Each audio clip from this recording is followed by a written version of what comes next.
about to search, guys. Has anyone done that? Anyone who has done it? Why there were California laws and New York laws only? Okay, why state laws? Are these state laws? Are these are federal laws? What type of laws are this? Anyone?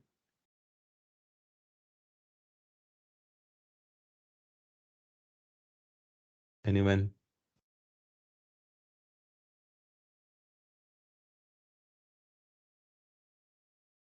No one? No one had time to search for it?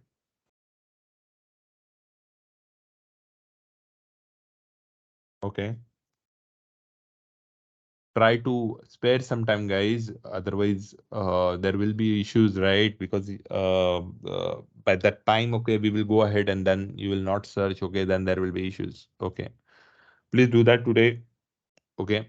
So today we will be identifying sensitive data and information. Okay, what are different types of sensitive data? Okay, we have some basic knowledge on this. Okay, but we will be discussing on it. How to identify this data, importance of classifying data, risk associated with it. Okay, all those things. Okay, today we will be discussing. So, okay, so there are many types of sensitive data and information. Okay, some of the types are personal information, okay, financial information, medical information, intellectual property, and government information. Okay. So when we say personal, we understand that it might be your employee ID, it might be your social security or your identity of your institution or identity of your country. Okay. You know, tax related information. Okay, which you might be having. Okay, all this might be critical for you. Financial is like financial data, your income tax, okay, your filing data, all those data are critical. Medical information, state of health, okay, medicines, all those are important data related to medical. And intellectual property is like patents are there or some source code or some hardware or some deployment, all that comes under intellectual.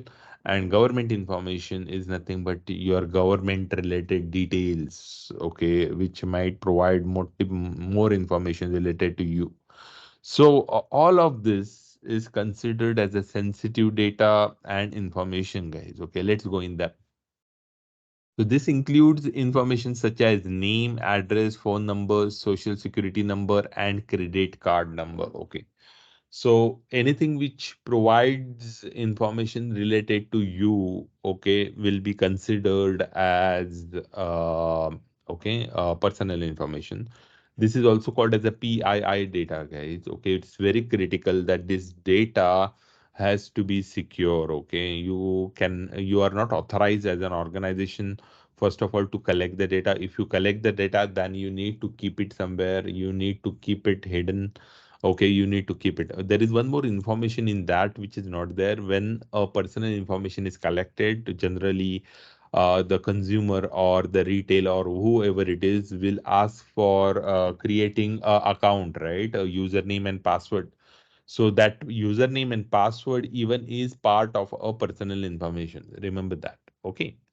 The second aspect is financial information. Okay, so this includes information such as bank account number, investment account number, credit card statements. Other than that, tax related aspects, okay, tax related information, all that comes under financial information.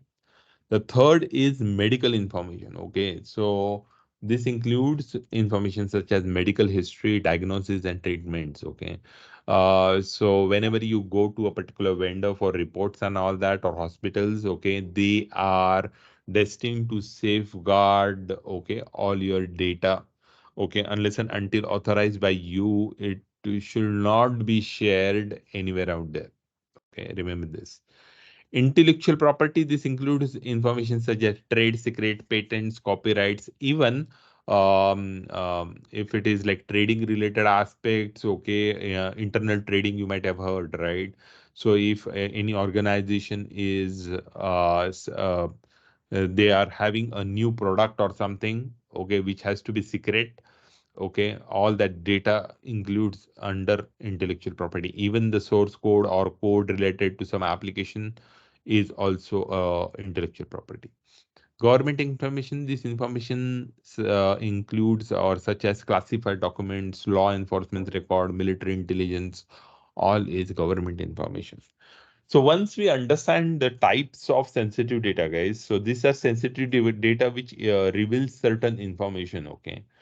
So one of the examples was a case study was Huawei. Okay. Anyone heard of Huawei, guys? It's a Chinese company which builds network hardware. Yeah. So there was one case where these devices were connected in various countries, guys. Okay. And one of the cyber risk consultants, okay, he saw that from these devices some part of the data is being redirected to China, basically. Okay, and then they did cyber forensics of that. They opened up, they checked the chip, but obviously chip level expertise was not there. So then this case was sent to the United States government, that is NSA. They checked it out, okay, and then what they found was some part of this data was leaked, basically, guys. Okay, so guys, this type of things, okay, like again creates a trust related gap. Okay, so every vendor, okay, has to be transparent and they should not leak certain data. So when you talk of sensitive data, it is very critical for the health being of the country, for the health being of the people. Okay, security, all those things come under this. Okay, so the sensitivity of data and information can vary depending on the context. Context is like for what we will be using it. So, for example, a person's social security number is considered to be highly sensitive information, while a person's name is not as sensitive. Okay, name could be public. Okay, but then his identity or even the Aadhaar ID is considered as sensitive. So it is important to be aware of the sensitivity of the data and information you are handling and to take appropriate steps to protect it. Okay. So most of the time, what we do is in database and all that, okay, we do something called as data masking. Okay. And then we protect that data. So again, sensitivity of data has to be protected. So use strong passwords and security measures.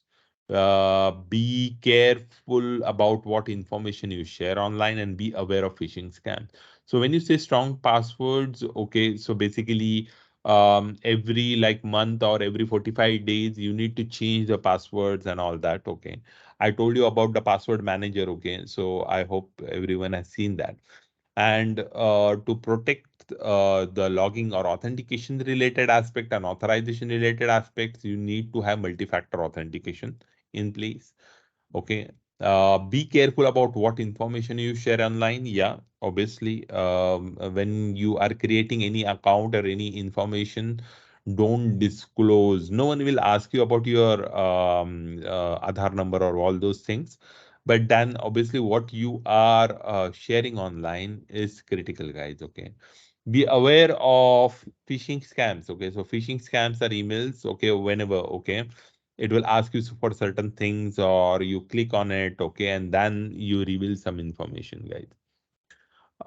Yeah, software has to be updated and backup your data. So these are basic things, guys, okay, which we are going on again and again. But why we are doing it? Because of the criticality of that particular data. So methods of for identifying sensitive data and information. So there are different methods, guys, okay, via which we do that. One of the things is data classification. So this is a process of assigning a sensitive level to the data. The sensitivity level of data will determine how it is protected. So this is like data classification. The system or the software which does that identifies that data and classifies it as critical. Okay. Once done, then you can create a policy on it and then we can protect on it. Okay. Data discovery, this is a process of identifying all of the data that is stored in an organization. This can be done manually or using automatic. Manually, it is not easy, guys, because we have TBs of data, okay, in place. So basically, it is done by a tool. which identifies, okay, all the things related to information related to data, and then it protects it. Okay. Now, data discovery, data classification can be done in action, that is when data is being transferred, or in rest, that is when data is stored. Okay. So two things we can do that. Data profiling. This is the process of collecting information about data, such as its format, location, and usage. This information can be used to identify sensitivity of the data. So profiling is nothing but when we get any specific data, okay, and we don't know like if any sensitive data is in place in that, we do profiling of that data. We scan that data, okay. So like for example, okay, take an example. Some of the Canada government's okay data is being outsourced, or some Canada organization is there, it is being outsourced. Now, when it is outsourced, when we get that data, like for example, they are outsourcing it to India. Okay, they have their own numbers, social security, different types of formats are there. Okay, aspects are there. So when I get that data, it is my responsibility that I profile that data. I will see if any sensitive information is there. If it is not there, good. If it is there, then I need to protect it, and then I need to provide the information to the client that whatever data you sent or shared had some sensitive data, and we have masked it or protected it. So that is your responsibility. Okay, so that is what data profiling is. Okay. Then data flow analysis. So this is a process of understanding how data flows through an organization. This can be used to identify sensitivity data. This is at risk of being exposed. So basically, as I told you, okay, the transmission of the data. Like for example, I can create a policy stating that this data, like card data, credit card information, this is blah, should not be visible, okay, inside the domain unless and until authorized, or outside the domain. So if somebody sends something or a mail or something, you will not be able to, it will automatically mask it and it will protect that particular data. Okay. That way, okay, we need to have a system in place. Okay. So some methods that can be used for identifying sensitive data and information, uh, reviewing documentation. Okay, so this includes reviewing organization policies, procedures, and contracts. So most of the things, what happens is this, that two organizations, when they are working with each other, they sign something called as a NDA, or a non-disclosure agreement. Okay, depending on that, what data has to be shared with the vendors or whatever, okay, all those policies are kept in that. So first thing is reviewing documentation. Interviewing employees, this includes asking employees about the data they work with and how it is used. Okay, so specific data, when people are handling it, okay, we need to understand that how these people are handling that data. Okay. Scanning the data, this includes using automated tools to scan data for sensitive information. Okay. So yeah, we scan this data and we get this data okay, out there, and then we safeguard it. Okay. Let me show you something, guys. Just give me just give me one sec. So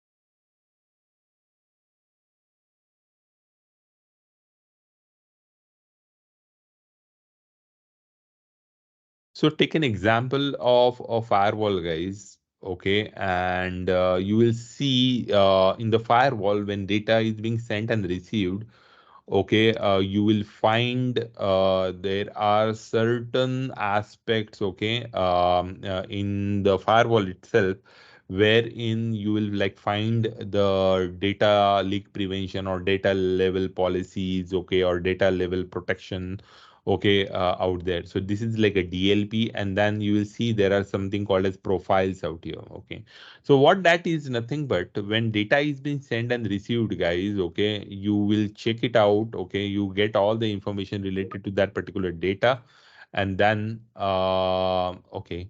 So basically you will find like any specific sensitive data. So what it does is it will classify the files. So identify sensitive files, okay, secure critical data, track regulated data, optimize search. So when data is being sent and received itself, okay, one of the devices that does that is called as a firewall, guys. Now, nothing to do with FortiGate or something like that, okay. So I want to show you different, like Imperva does that, okay. IBM does that, okay. It's a big business, guys, okay, and many things do that, okay. Varonis is one of the security providers, okay. I'm searching for certain, okay, tools. Okay, let me check.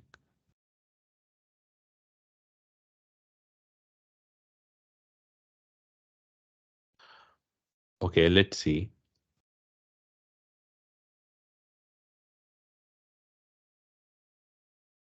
Okay. So yeah, Netflix is one of them. Okay, let's see it. I will just open it up.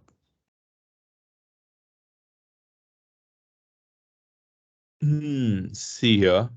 Let's open up this if we can.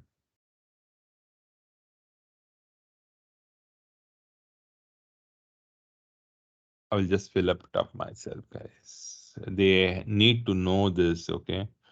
Because obviously, it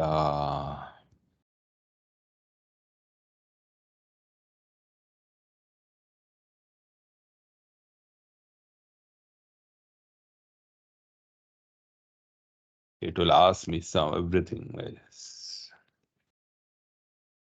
Let's see. So, guys, here you see. Hmm. This is like data classification, okay, wherein you will find accounting related data, okay, database, HR, okay.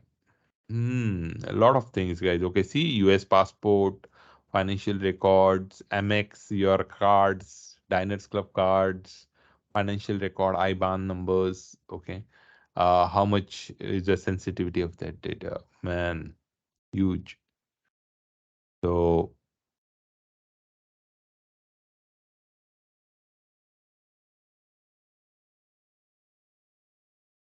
So it is This really this provided. tool is. Yeah. I have one question. Like this tool is for scanning network traffic and getting that classification, or in the Yeah. So static desk. what it does is it sits inside the organization, and when people are sending files via mail or different related aspects, right? Okay, on in the database or something. Okay, it is always scanning. Okay, in the environment, and then it provides all the information. Okay, so Uh, like for example, I send you a statement, right? So hmm, statement might consist of some data in PDF, right? So when I'm sending it, okay, it scans it and it understands like some sensitive data is inside the organization. Getting it? yeah. Yeah, so it's one of the examples. Okay, so like for example, customer data might be coming to you for scanning purposes or for classifying purposes. That it can do. Okay, so we can provide the details like scan this server, scan the network traffic, all this. Okay, you can do that and then it classifies. So here you will see the PII data, the PCI DSS data, the CCPA data, the financial data, the GDPR data. So great, huh? So this is Hmm. just visualization that we can Yeah, get, that's a visualization then. and That's based on just that a we can protect. Yes, yes, yes. Obviously, it is just a visualization, nothing else, guys. Okay. So you can then create a policy, guys. Okay. The way I'm telling you is this. Okay, is okay. Let's see. Yeah, let me show you one more thing. So here where I create policies, guys. Okay. So let's see if I can show you something on that.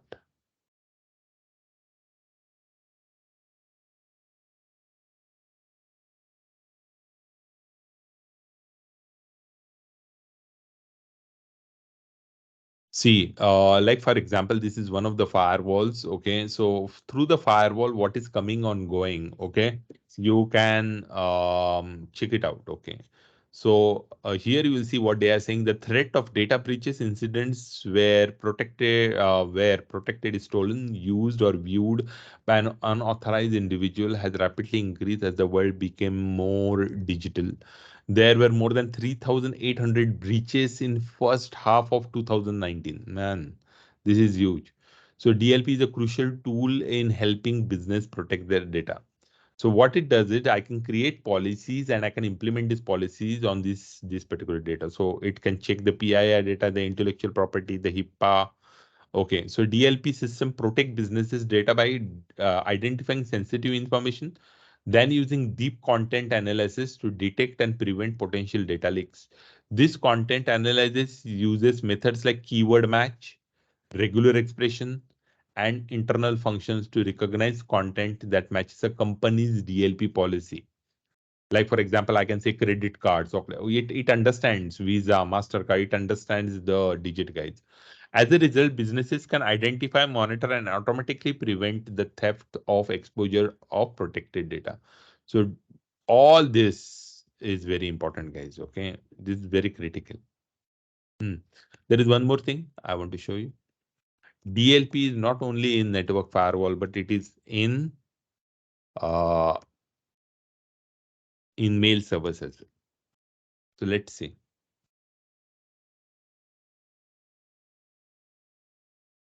So like for example, you might have Office 365 like, okay. So you can configure DLP there as well.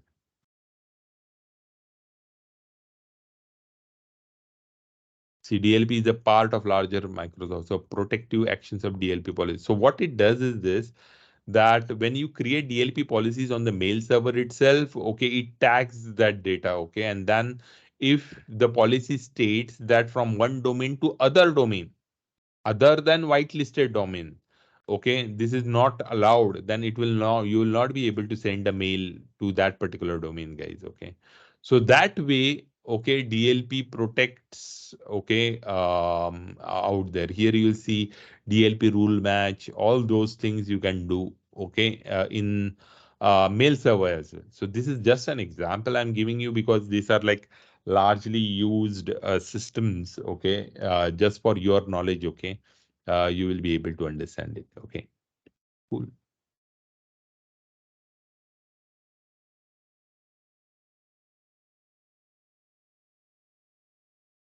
So some additional tips is consider the context in which data is being used. Okay. So basically the reason is important. So for example, a person's name may not be sensitive information in general sense, but it could be sensitive information if it is being used to identify a specific individual. So this is also critical, okay? Like for example, if you can pinpoint, the name is not important, but the name and other parameters, if they are clubbed together and they are associated with a particular reason, then they might be important. Like for example, Sanjeev Saxena, okay, okay. The name, there might be thousands of Sanjeev Saxena, but then I say Sanjeev Saxena from Noida, okay, and from DLFCT, okay. Then I go beyond. Okay, I associate him with a specifically medical ailment, like he has a heart disease. Okay, his blood pressure is all this data if correlated and you are identifying that person, then that is dangerous. Okay, so consider the potential impact of unauthorized access, use disclosure, disruption, modification, or destruction of data. The more sensitive to data, the more information important is to take steps to protect this. So basically, when any specific data is kept, okay, and then it is not used, is also dangerous. The reason is this, that this data could be leaked and we might not be monitoring it. So basically, when a particular purpose is done, it is responsibility of that vendor to delete that data. For example, I registered for some work. I gave my credit card number. Okay, all those things are there in the server, right? But now my work is done. I'm not renewing my subscription or I am not going to take the services of that vendor, then that vendor's responsibility is to delete the data which it is holding, my data which it is holding. Okay, So that way, okay, the impact could be lessened, guys. Okay, so the moment you delete it, because most of the time what happens is this in infrastructure world, if you don't use specific data, then I store it in a separate way or I redirect it in a separate way. So in that particular case study, okay, I might not be protecting it as much as what I'm protecting the active data, right? So in that particular case, okay, it is my responsibility to discard it or properly encrypt it and delete it. Okay. Be aware of the latest data breaches and security threats. This will help you in identifying potential risks to your data information. Okay, let me check.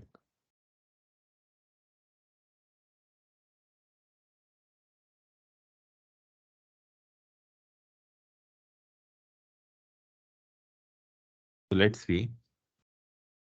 Okay. So data breaches. Oh, they have removed it.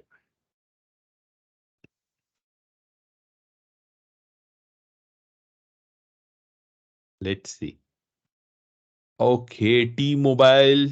Okay, suffered second data breach after a hack revealed the pins, full names, and phone numbers of over 800 customers. Okay. Yum Brands, KFC, Taco Bell, and Pizza Hut. Man, okay, April 2023. Yum Brands, the parent company of popular fast food chain. Okay, occurred. They initially announced only to have, okay, in a statement, electrical representative says in course of forensic review and if we identify some personal information belonging to employees was exposed during January. Okay, we are in process. See, guys, okay, so we use KFC and all that, right, regularly. Chat GPT, man, okay, has been in public. Okay. OpenAI said in the hours before we took it offline, it was possible for someone users to see another active user's first and last name, email address, and payment address, the last four digits of credit card number. Okay. Okay. Checkfill, Activision, Google Fi. Okay, is it? Google is also there. Google Fi is the most recent high, but it comes in consequence T-Mobile data. So see T-Mobile. So this T-Mobile is associated with Google. Okay. So okay. I hope you understand the importance, guys, here. Even see Norton. Okay, Norton is considered in security. They also had a data breach. God help us. Okay. So guys, okay, importance of this, we understand that multiple organizations, okay, wide named organizations, like for example, like the T-Mobile hack and Google, okay, they are related. Okay, so T-Mobile, when it was hacked, Google was also hacked. So we are dependent on each other, guys, okay, and that creates a problem. And one homework for today, guys. I hope I'm just piling up homework. You are not doing it, but when I come there, I will take your note, okay, on this. So one of the things is this that Mozilla, okay, has a tool, okay, to scan your profile. So if you use Mozilla and you save the password on your Mozilla, then what you do is scan the tool. There is a tool from Mozilla, only from Mozilla. Chrome also has it. To check the password strength, the sensitivity data, okay, if anything is leaked in the internet, okay, please go through it, okay, and check it out, okay, if something is leaked, okay, in darknet in your name, okay. So let's see.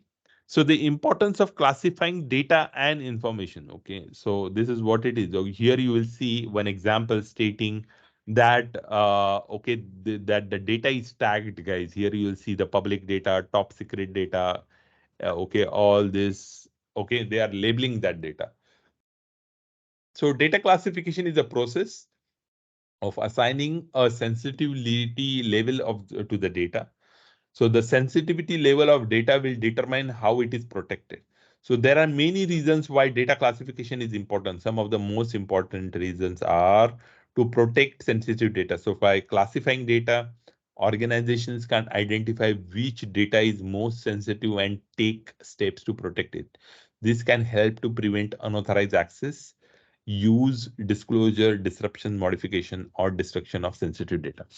Okay, one more thing I just remember. Let me show it. Otherwise, I forget it, man. Okay.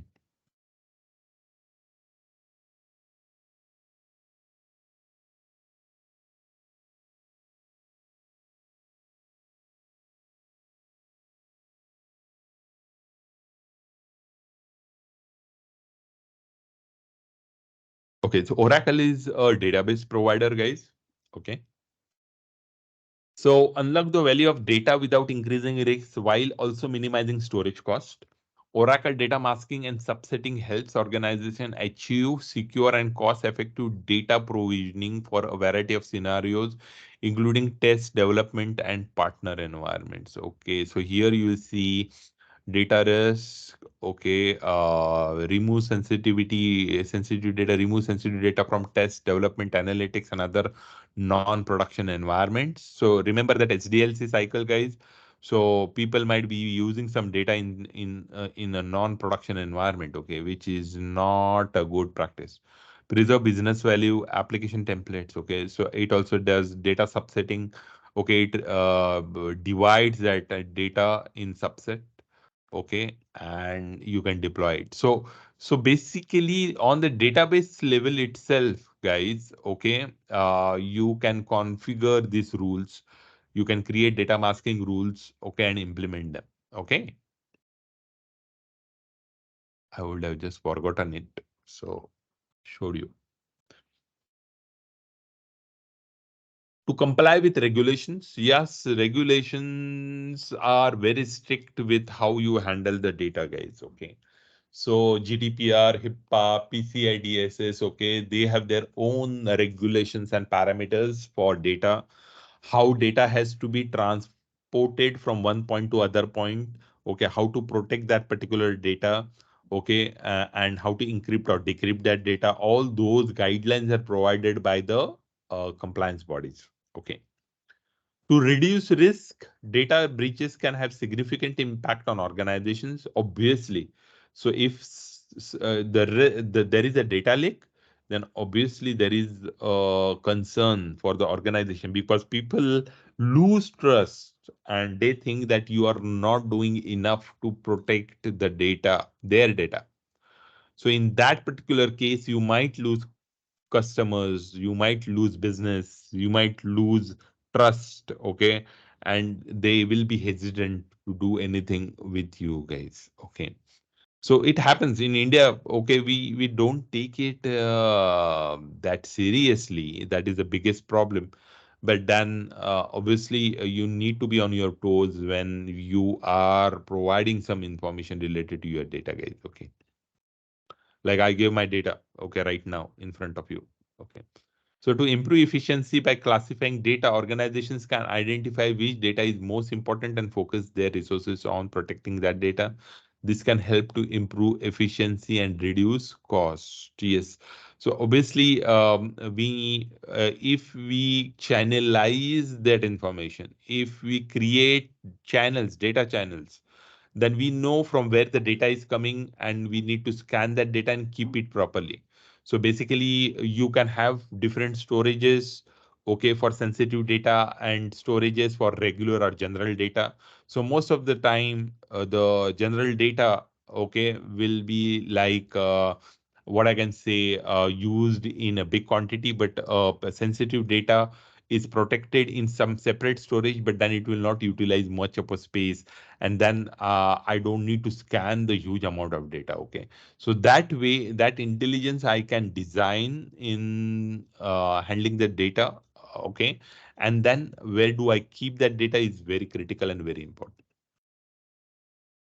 So what are the benefits of data classification? Reduce risk of data breaches. You will reduce it. They are not saying that, okay, you will be able to avoid the whole data breach, but you will reduce it. Okay, when you containerize the data, okay, some part, some event might happen, you might lose, but you should not lose all the data, guys. That is very important.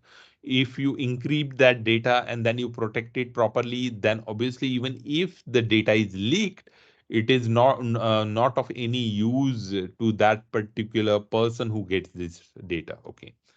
I gave you an example of one of the banks, guys, like the hard disk related example. Improved compliance. Yes, compliance, regulatory bodies all verify that you are doing everything in your power to protect that particular data. Okay. Increase efficiency by identifying which data is most important. Organization can focus their resources on protecting that data. So this can help to improve efficiency and reduce costs. Okay. So yeah, you should be very clear what is coming in your network or what is coming inside your environment, and how you scan it and how you classify it and how you keep it. Okay. So that is very critical.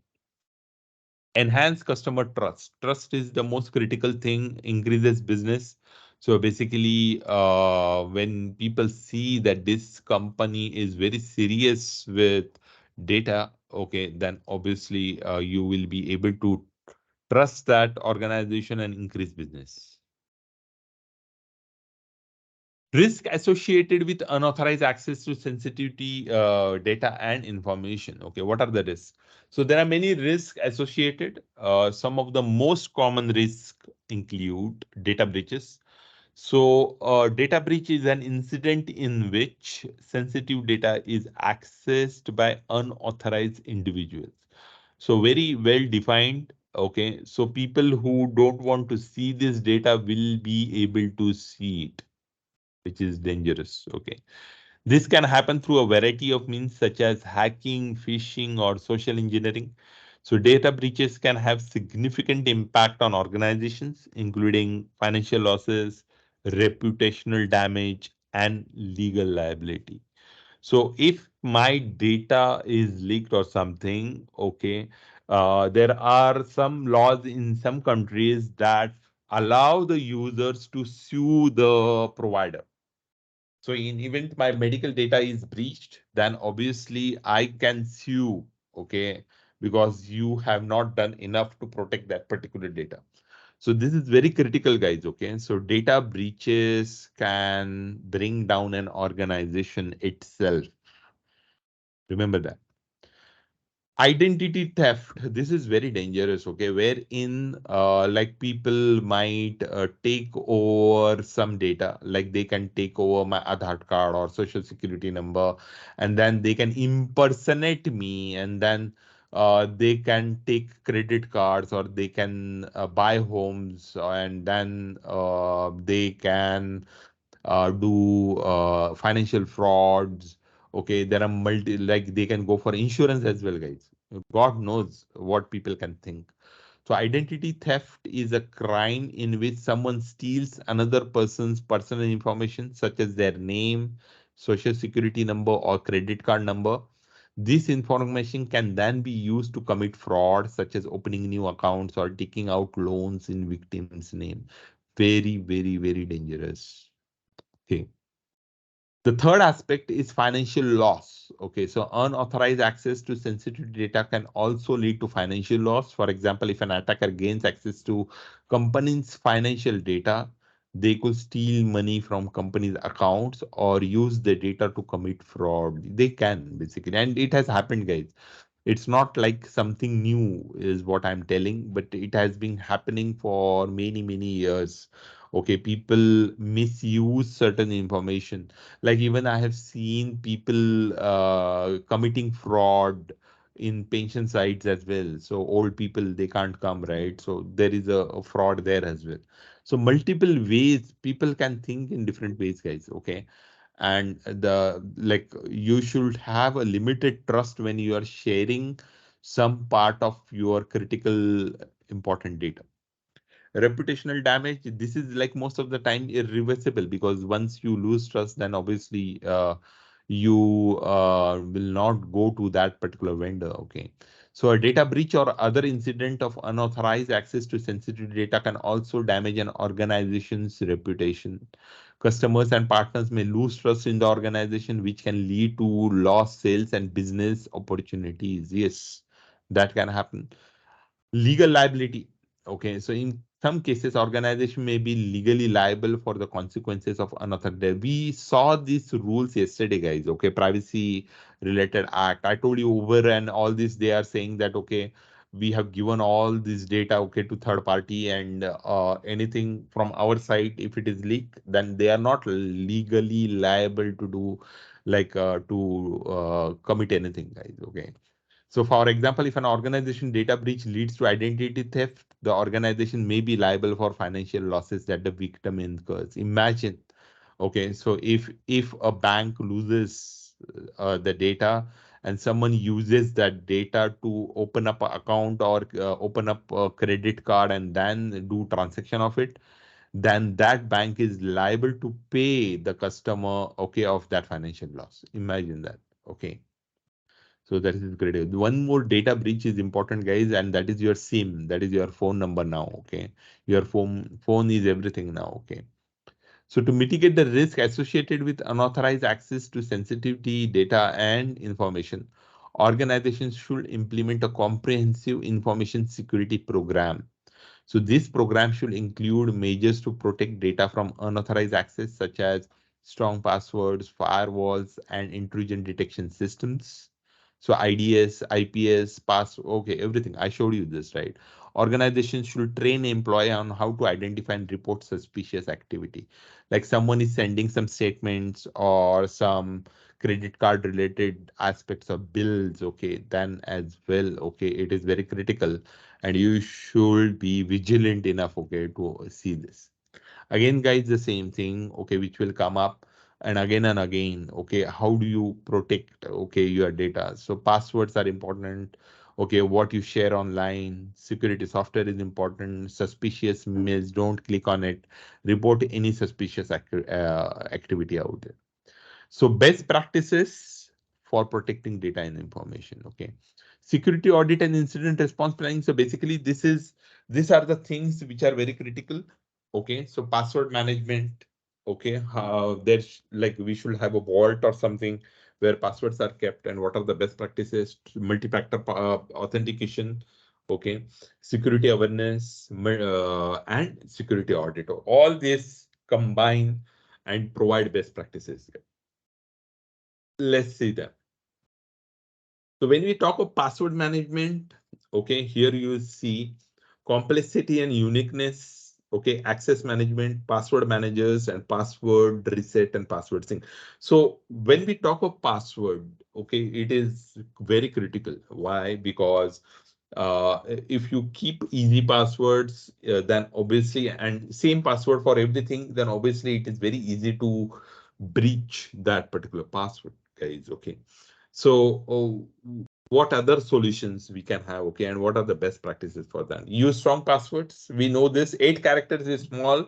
Now it is 12 characters, guys. Okay, but then in the system itself, okay, yeah, we will be able to keep 8 characters because most of the time humans they remember 8 to 10 characters.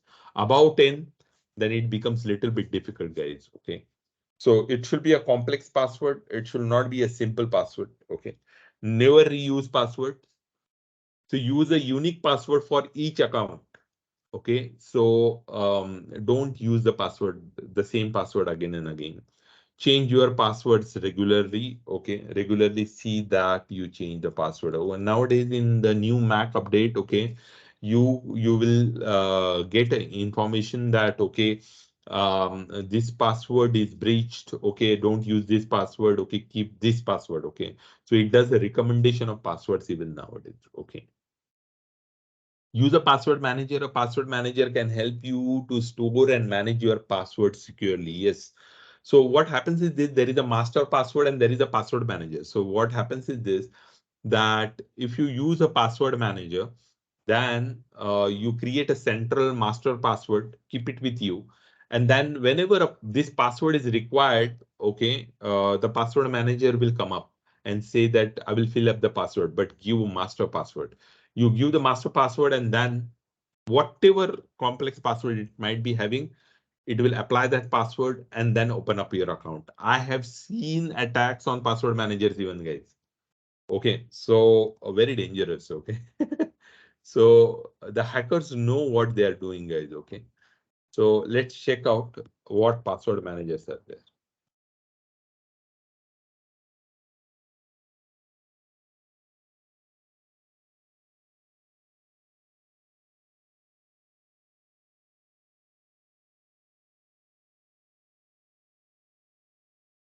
Okay, Google has its own password manager.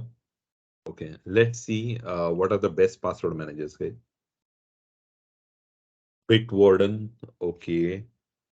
Dashlane, Zoho Vault, One Password, Keeper Pass. One Password, there was attack on these guys, okay. Keeper Password, Log Me Once Password, okay. NordPass, this is a VPN gateway basically. Password Boss, RoboHome, Everywhere, okay. All these are password managers. I don't know about Bitwarden. This might be like a paid or something. I don't know, guys. Okay. Let's see the Zoho Vault. Okay.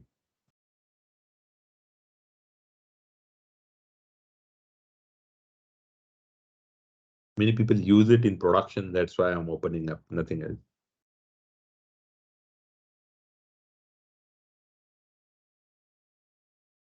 Here you see all the passwords of all the logins here. Centralized, guys.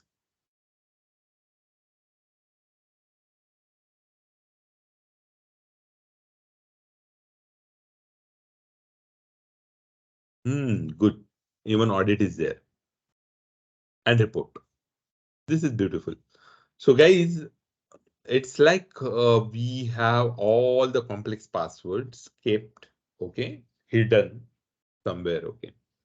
Be careful about what information you share online, okay. Don't share your passwords with anyone, even friends or family. Yeah. Passwords are your personal things, guys, okay. You should not share them. I have seen people, means it's so careless, okay. They give a card to someone and then they give the PIN number even. I don't know how people can do that. Okay.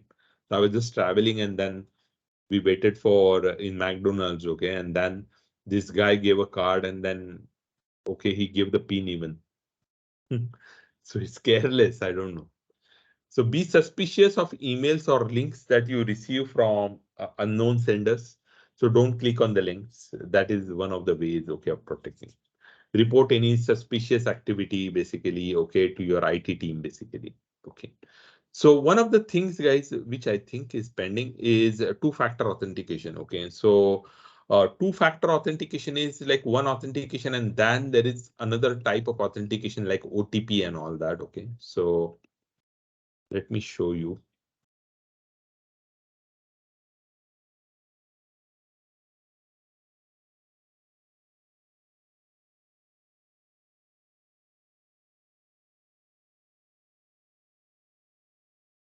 This is taken by Cisco, if I'm not wrong. Yeah, so this is like a dual authentication, guys. Okay, so you can authenticate, okay, different way. This is also one very beautiful way. There is one more, one login. This is also can be used as a two-factor authentication.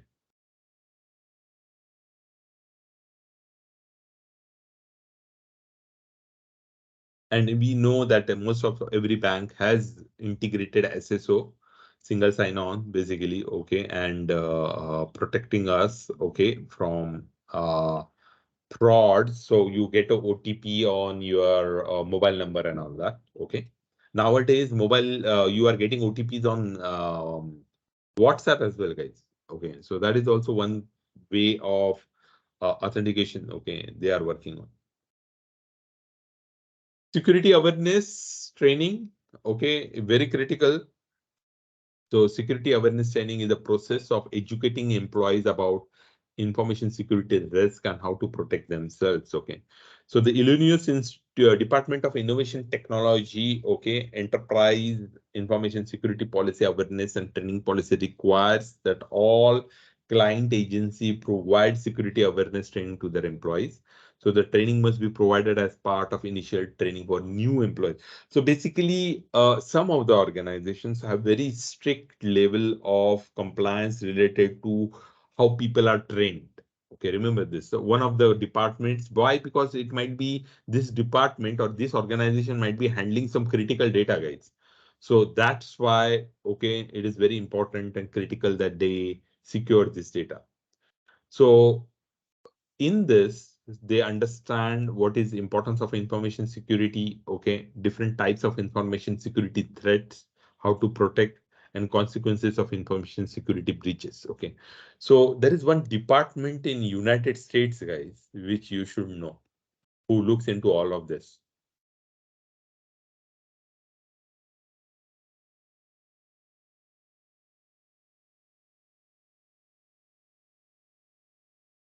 You might have heard of this.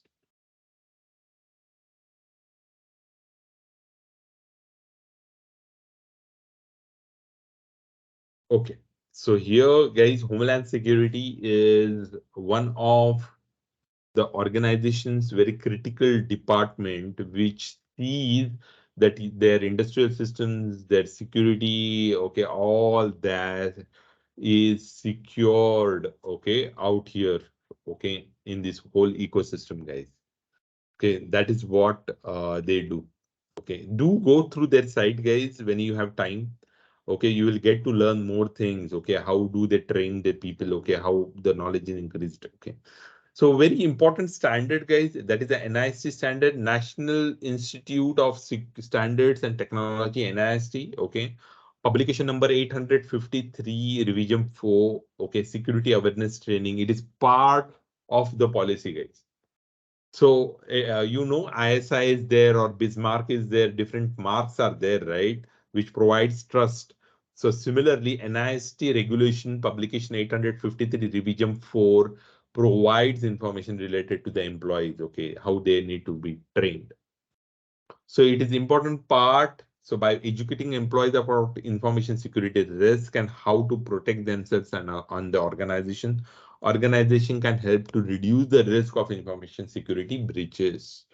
You can avoid those things. You can stop, okay, this type of attacks, okay, which most of the time they take humans into this. Okay, so make the training relevant to employees according to their duties, like what type of data they handle. So first of all, you need to do data classification. Once you do data classification, then who handles that data? And depending on that, their training has to be mapped. Okay. Use a variety of training methods such as lecture videos, games, that's fine. Make the training interactive. Okay, all these things are like how do you take the training and all that. Okay, that's not relevant for us right now, but relevancy is the importance of data handling. Okay, data security in terms of employees, or you might have your juniors who might be working under you. So you need, it is also your responsibility, okay, to tell them like what type of data we handle and how critical that data is and how, if there is any question, whom should they go to. See what happens most of the time that there are different types of attacks that happen, okay, to people who might be new in the organization. They might not know everything. So first of all, these people should know what the organization does and what type of data they handle, okay, and what criticality is. And then they should also know in event they have a question, whom should they go back to. And even if you are a senior and you have multiple juniors, they should be confident enough to come back to you and disclose, like, okay, I got this, okay, what needs to be done. Okay, so these things are very important. Okay, multi-factor authentication, MFA. Okay, this is like a very critical aspect, guys. And in this, remember that things like biometric or OTPs, all those things which protect other than the password is what happens. Okay, so MFA is a security process in which a user is only granted access to a system after successfully presenting two or more pieces of evidences. Okay, so before going, I will just show you my MFA. Okay, so if I go and log into my account in AWS, guys, you will see that it will ask for password and I will give it.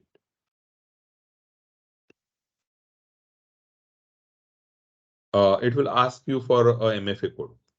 Now that code is only with me. Okay, so even if my password is breached, guys, no one will be able to access, okay, my environment because the MFA is with me.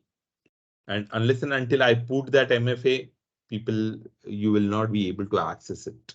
Okay. Hope that is clear. So MFA adds an extra layer of security to an account by requiring the user to provide more than just a password to gain access. This makes it more difficult for attackers to gain access to an account. I have seen attackers gaining access through MFA even. So first they hacked the phone, guys. Okay, and then they attacked that user. Okay, I have seen these things. So that guy was compromised by he was sent a link. Basically, he clicked on it and an application downloaded it, and whatever OTP was coming was being transmitted to the hacker, and then they hacked into his system. Okay, got the hold of password, and then they did MFA breach. Basically, it's like a big case studies. Okay, in cybersecurity, guys. Okay. So there are many different solutions like password, one-time password or OTP, fingerprint or facial recognition. This is biometric. Basically, you should be there. You should be present there. I have seen some hacks nowadays, like you can simulate a fingerprint using a silicon mold, basically, guys. UTF security keys. So users insert a security key into their computer or smartphone. The security key must be present in order to gain. Guys, I don't know. If you have a new car, there is a security key in the car. Do you know where it is, guys? You should know that you have a security in your car, or you don't know. No one knows. That Are you would be in sure? the new car only, right? New cars, they have it now. Do you know Yeah. what that is? No, not sure. Yeah, so there is a chip inside your key, basically. So you have keys, right, nowadays. So there is a chip inside that key. So, for example, someone creates a key, okay, and he tries to start the car, it will not start. The chip has to be present near that, okay. So the chip and the key, okay, makes multi-factor. Okay. Okay, Hmm. so the key need to be near the car. So yeah, Yeah, this the feature I key, have seen. the chip with the key has to be near the car.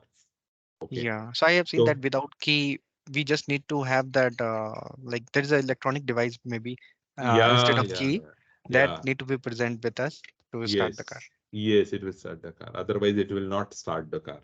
Okay. So Right. yeah, very good. Bikes also have it nowadays. I don't know, but like I saw it in Harley and all that, but not our regular bikes. But now I don't know if Bharat version 6 is mandatory doing it, or I don't know. But then new cars are having these things. Okay. But that is Yeah. a replacement of key, right? Because in those car we don't have key. We need to use that particular. No, no, no. Both are there. Okay, most of the time. Yeah. So you are saying like start stop button wala cars. Okay, that is Yes, different. yes. Okay, so that is having. But even the keys, like key based cars, they have a chip inside their keys. Okay, so the Okay. moment you put the key in, okay, there are two authentications that are done: the key and the chip. Okay, both should be there. Then only your key will car will start. Otherwise, it doesn't start. Okay, that means the if we can if someone is able to create the duplicate key out of that card Key, key, yes, it doesn't yeah, work. so It that will not won't start. work. It will not Oh, start. got it. Yeah. That makes sense. Yeah. Mhm. So multi-factor authentication is highly effective way to protect accounts from unauthorized access by requiring users to provide more than just a password. So guys, it's like passwords can be breached anyway. Like for example, shoulder surfing. So I'm typing a password and someone is behind me, okay, and he's weaving it. Nowadays, there is one more problem I see, okay. Like for example, when we are going in a point of sale, okay, they give us a card device, right, and we type in the pin there. It is also dangerous. Okay, you should have another type of authentication. Like for example, when we do that, your phone should ring or you should accept that. Okay, and then only the transaction should be possible. But that these are the things, guys, that might happen. Like in shopping center, okay, how will you protect it? Okay, so you can have a hand on, okay, while we are doing, but we are in a hurry, right? So most of the, like in petrol pumps, okay, like for example, they give you card, so there is a tab-based authentication which we can use, so you don't need to give anything. But then when you are typing, okay, it is visible. Okay, so now some of the point of sale devices are protected. Like for example, they change the numbers. Okay, so when you come, it's a screen. Okay, they change all the numbers. Zero is somewhere, nine is somewhere, eight is somewhere, six is somewhere, and then you type it out. Okay, so that might be there. So some of the benefits: increased security, reduced risk, and improved compliance. In compliance, this helps when the auditor asks how you do authentication and authorization. We give the process that once username, password, and then multi-factor authentication, then he's happy.